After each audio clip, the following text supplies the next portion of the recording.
पूरा बड़चणावासी लंबा समय बड़चणावासी सेवारे थी सेवारे अच्छी एवं मते कौटी ना कौटी बड़चणावासी अजस्र भल पाइबा असंभव आशीर्वाद मिली एवं आज भी ए विजय लंबा परीक्षित नेतृत्व भाव में मत ग्रहण कर बहु षड्यंत्र सत्वे बड़चणावासी पाचेरी भली मो सांगे छिड़ा होती आज मो जितवा पछरे पूरा श्रेय बड़चणावासी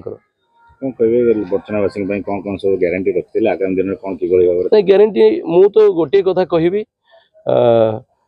बड़चणा को मु 2.5 दशंधि धरिकी मु जानी बड़चणार पाटी पानी पवन सहित मोर संपृक्ति अच्छी प्रत्येक समस्या बड़चणार प्रत्येक समस्या को मु भल भाव जानी